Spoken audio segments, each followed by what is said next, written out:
Alors parmi les gens les plus influents au monde, on a ce personnage-là qui est le chef de l'Église catholique. C'est un journal quelconque, un magazine qui avait ça en couverture. Mais il rassemble chaque année des dirigeants de toutes les religions du monde. Alors vous avez des musulmans, des hindous, des bouddhistes, des, des protestants, des orthodoxes, des animistes, des évangéliques aussi. Vous avez toutes sortes de gens, voilà, et chacun fait son discours, etc. Vous avez le Dalai Lama, vous avez un rabbin, vous avez, enfin bref, toutes sortes de personnes, des sikhs aussi. Voilà, et tout ça va aboutir à quoi? Eh bien, peut-être à ce que la Bible appelle la grande prostituée Babylone. Voilà, je ne fais pas trop de commentaires sur tout ça, mais parce qu'on n'a pas le temps. Alors, rapidement, toutes les religions sont nées ici, à Babel. Vous pouvez lire ça dans la Bible, mais il y a aussi énormément de littérature non biblique qui raconte tout ça. Donc les religions, c'est la Babel, c'est le mot hébreu pour Babylone en grec, et, euh, et donc euh, la religion babylonienne a été exportée dans le monde entier. Voilà. D'abord bon, je raconte pas l'histoire, mais vous lisez-la vous-même dans Genèse chapitre 10 et 11. Donc les Égyptiens se sont installés en Égypte, évidemment, et ils ont instauré la religion babylonienne là, avec des modifications, surtout les noms des dieux, des déesses. Les Grecs, ensuite, les Grecs ont développé ça, les Romains ont emprunté un peu aux Grecs, aux Égyptiens et aux Babyloniens, et le catholicisme est sorti de tout ça. L'Église orthodoxe est sortie du catholicisme, et aujourd'hui on assiste à l'œcuménisme. Voilà. Donc l'hindouisme est sorti de Babel aussi, et il est resté presque intact jusqu'à aujourd'hui. Le bouddhisme est sorti de l'hindouisme, et de là est sorti le nouvel âge qu'on a en Europe et en Amérique. Ensuite, on a le taoïsme, confucianisme, c'est les religions chinoises. L'animisme est resté quasiment intact depuis Babel jusqu'à aujourd'hui. Le culte des ancêtres, le culte de la nature, etc. Et l'islam est sorti de l'animisme. Voilà. Alors, tout ça va aboutir à Babylone, la grande prostituée, qui finalement sera détruite, anéantie et remplacée par la grande religion finale, obligatoire, unique et mondiale, qui sera le culte de Satan et de l'Antichrist et de l'image de la bête. Mais heureusement, il y a toute une lignée de frères et sœurs, d'hommes et de femmes fidèles depuis le début. Donc on a Abel par exemple, Noé, Abraham, Israël fidèle. Quand on dit Israël, c'est pas Israël dans l'ensemble, c'est Israël fidèle, c'est-à-dire une toute petite minorité. Et puis Jésus-Christ est venu à ce moment-là. Aujourd'hui, on en est là. C'est l'Église fidèle aujourd'hui. Alors quand on dit Église, c'est pareil. Hein. C'est pas ce que nous on appelle Église, c'est ce que Dieu appelle Église. C'est pas pareil. Après, il y aura Israël converti, et tout ça, c'est l'adoration du vrai Dieu. Alors, le contrôle total de l'agriculture, et pour ça, il faut contrôler les semences. Donc, tous les agriculteurs, les jardiniers du monde entier seront soumis à un système de semences contrôlé par le gouvernement mondial. Alors il y a des sociétés secrètes qui viennent de Babylone. Hein. À Babylone, il y a la religion babylonienne à deux vitesses, la religion populaire avec les temples, les idoles, etc. Et la religion pour les initiés, pour les élites, ce sont des sociétés secrètes.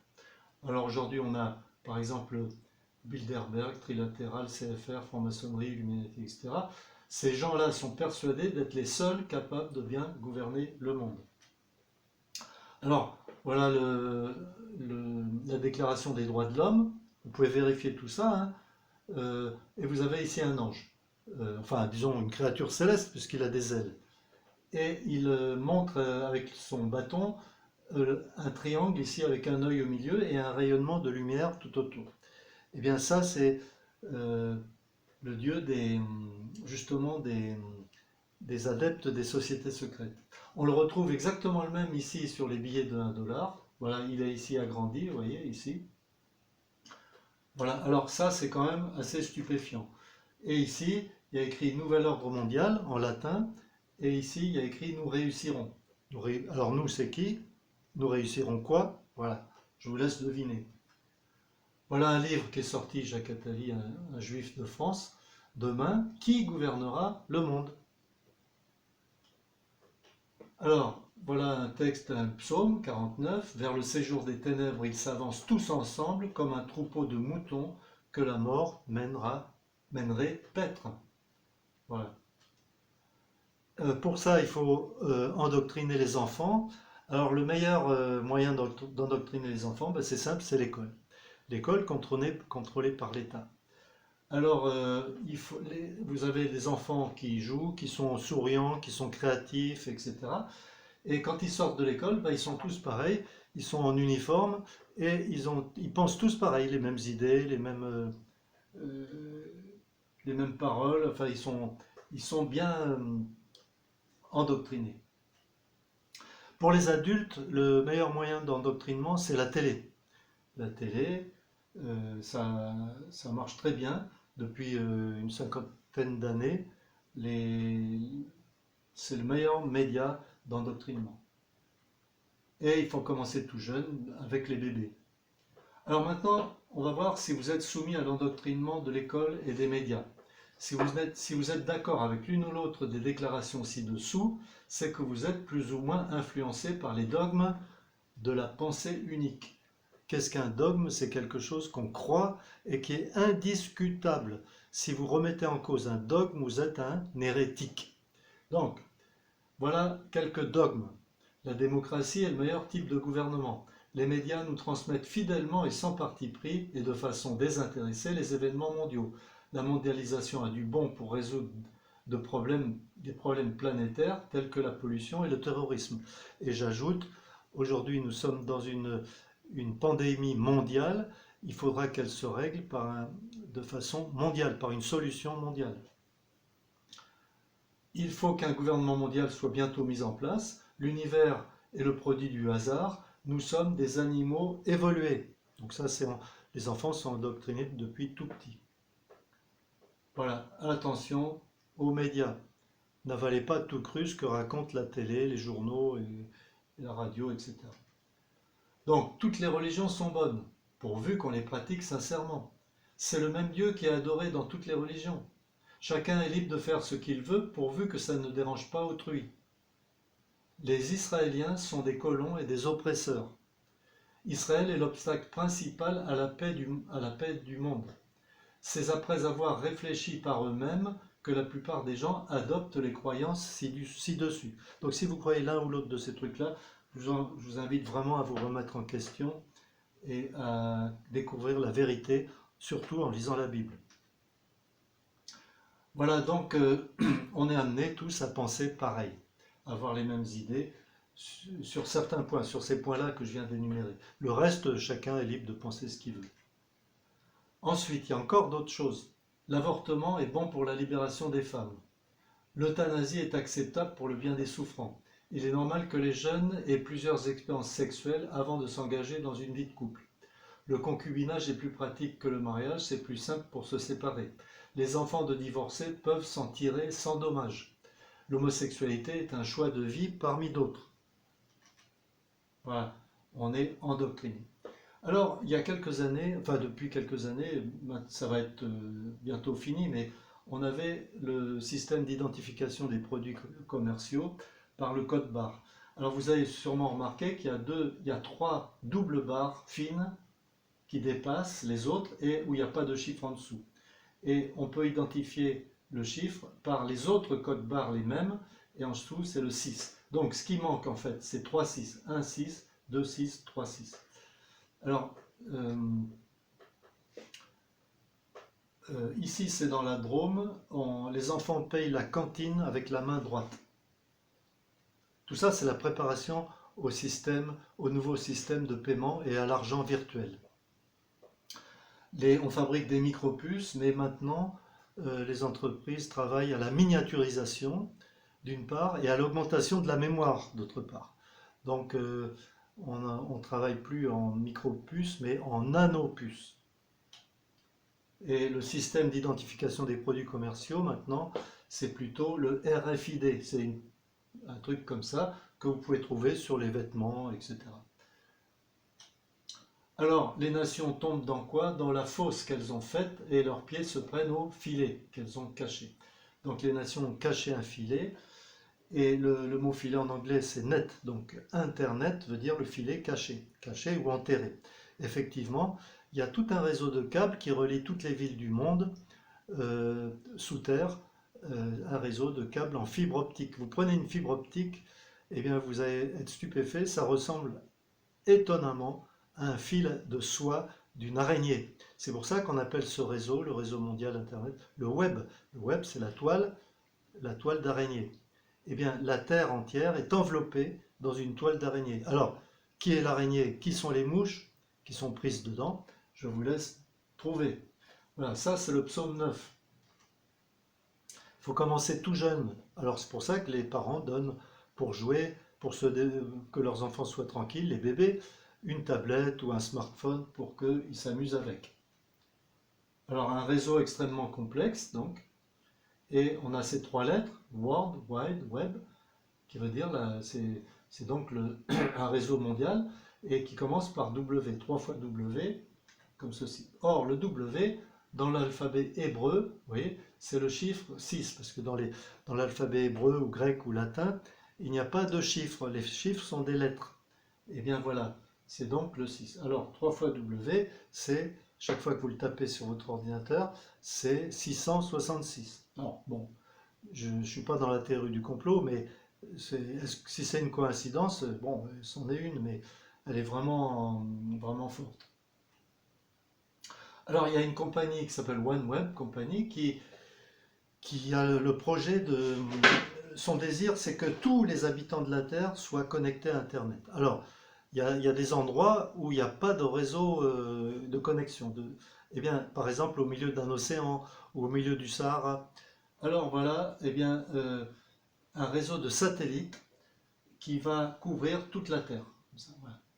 Et ce sont des satellites petits, légers et qui coûtent pas cher, enfin relativement bon marché, mais qui vont couvrir toute la Terre. Voilà, comme ceci. Et il est construit donc par la société Airbus. Airbus, ils ne font pas que des avions, ils font plein d'autres choses. Voilà, comme ça, n'importe qui au monde pourra se connecter à Internet. Voilà, la Terre ressemblera à ça. Et voilà ce que dit le Seigneur Jésus. Prenez garde à vous-même pour que vos esprits ne s'alourdissent pas à force de trop bien manger et de trop boire. Alors attention, est-ce que vous mangez juste pour satisfaire votre faim ou vous mangez en faisant des excès?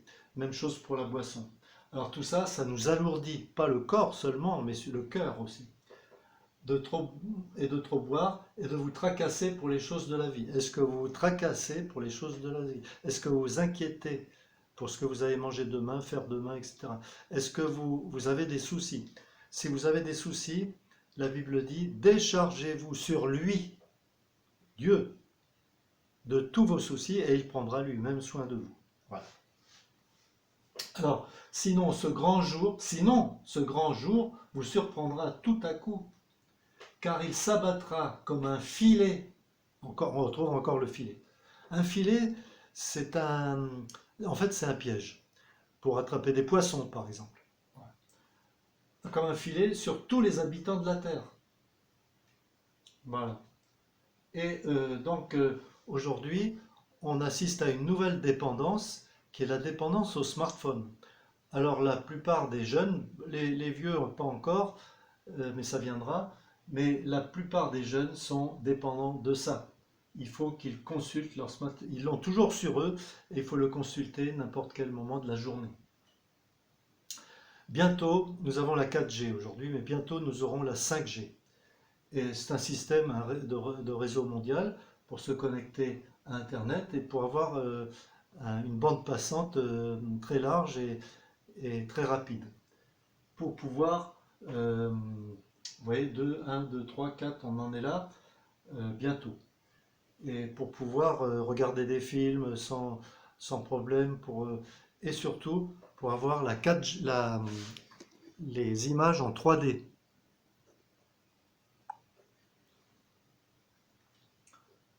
Alors, quelques coïncidences encore.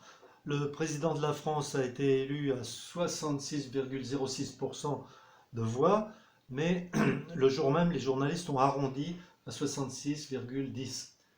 Et le président de la France a un conseiller qui est Jacques Attali. Voilà, je ne vous en dis pas plus là-dessus. Le soir des élections, il a fait le signe comme ça, devant la pyramide du Louvre, qui se trouve là. Et ce signe, donc, c'est le signe de la franc-maçonnerie, qui est une équerre et un compas. Emmanuel, c'est un nom messianique, qui veut dire Dieu avec nous. C'est en fait le nom de Jésus. Voilà. Le premier forum de Paris sur la paix, donc en l'année 2018, plateforme mondiale des projets de gouvernance. Gouvernance, vous voyez, on parle déjà de gouvernance mondiale. Voici des gens qui ont le projet de gouvernance mondiale. Celui-ci, Jared Kushner, très influent, c'est le gendre de Donald Trump, mais aussi celui qui lui donne des conseils. Donc une influence énorme. Voilà. Et il a un bâtiment comme ceci. Alors tout ça, soit c'est des coïncidences par hasard, ou alors c'est vrai. Voilà. Voici un autre qui a une influence énorme, plus de 2 milliards de personnes. Il a un tiers de la population mondiale sous son influence. Et Marc, le mot Marc, c'est le même mot que Marc dans Apocalypse 13, la marque. Voilà. Zuckerberg, ça veut dire la montagne de sucre. Et le sucre, c'était, comme vous le savez, c'est pas un aliment vraiment, c'est un moyen de séduction pour nous faire avaler n'importe quoi. Voilà, alors derrière Facebook, nous avons la CIA, nous avons DARPA, etc. Et ces gens-là sont des milliardaires, donc ils n'ont pas de problème d'argent. Ensuite, la Bible dit que, dans Apocalypse 13, que le monde entier sera surveillé. Et quelqu'un qui refusera le culte de la bête sera mis à mort. Alors comment ils vont le savoir? Quelqu'un qui est en haut d'une montagne ou dans une forêt, ou un Touareg qui est sur son chameau au milieu du Sahara. Eh bien, il y aura un système de surveillance globale. Alors, on a d'une part les caméras un peu partout, les voisins vigilants, les GPS, les compteurs Linky, les smartphones. Par tous ces moyens-là, nous sommes surveillés. Les vidéos, les textes, les messages audio, tout et les photos aussi, tout est stocké dans des énormes serveurs. Stockés pour le jour où il y en aura besoin. Alors imaginez par exemple que ça soit arrivé à l'époque d'Hitler. Hitler arrive au pouvoir et il a à sa disposition toutes les infos sur tout le monde. Et donc, pas de problème pour contrôler le monde. Voilà. Ensuite, la dépendance au smartphone, l'identification par le visage, vous voyez. Alors, les Chinois sont très forts, c'est eux qui sont en première place à ce niveau-là, et les gens sont surveillés, même dans la rue, partout. Les nouveaux radars sont des radars qui peuvent 36 millions de pixels, 4 mètres de haut, le coup, 32 véhicules d'un coup sur 200 mètres de long. Voilà, on peut voir les excès de vitesse, passage au feu rouge, défaut de port de la ceinture, dépassement par la droite, véhicule non assuré, usage. Alors véhicule non assuré, ça veut dire qu'il pourra lire une toute petite étiquette grande comme ça, qui est sur le pare-brise. Usage du téléphone, non-respect des distances de sécurité. Voilà, ça c'est les nouveaux radars. Ensuite, les satellites. Nous avons au-dessus de nos têtes, en permanence, où que vous soyez, des satellites. 5, 6, 7, 8, des fois 10. Alors, il y en a plus de 1000 qui sont prévus de toutes sortes. Voilà, et essentiellement des satellites secrets de surveillance. Voilà, on est géolocalisé. Partout où vous allez, vous êtes surveillé. Alors, même si vous vous débarrassez de votre téléphone, même si vous vous débarrassez de votre ordinateur, de votre GPS et de tout ça, vous êtes quand même poursuivi par les radars et par les radars qui se trouvent sur les satellites. Alors donc il y a des oreilles partout, pas que des oreilles, des yeux aussi, hein, où que vous soyez. Et voici un rêve qu'a eu le roi de Babylone. Euh, mais heureusement, à son époque, il y avait des jeunes juifs qui ont été emmenés en captivité à Babylone, et il y en a un qui s'appelait Daniel, qui avait le don d'interpréter les rêves. Alors, le roi Nebuchadnezzar a rêvé d'une grande statue comme ça. Alors, il a été terrifié à un point tel qu'il a fait venir les astrologues, les magiciens, etc. Personne n'a été capable d'expliquer son rêve, et c'est Daniel qui lui a apporté l'interprétation. Il lui a dit, voilà, la tour en or, la tête en or, c'est toi, le roi de Babylone. Le thorax et les bras en argent, c'est l'empire mondial suivant. Donc ce sont les successions des empires mondiaux. Les Mèdes et les Perses. Le bassin en bronze, c'est la Grèce. Et les jambes en fer, c'est l'empire romain. Et ensuite, les pieds, c'est du fer mélangé, enfin pas mélangé, mais il y a aussi de l'argile. Alors voilà, Daniel a donné l'explication de ce rêve, et, et c'est écrit dans le livre de Daniel. Je vous exhorte à le lire, c'est très très intéressant. C'est vraiment une prophétie fondamentale pour notre époque. Alors où on en est dans tout ça? Eh bien, on en est dans les pieds, et bientôt on sera dans les doigts de pied. Voilà, j'arrête la deuxième partie avant de passer à la troisième.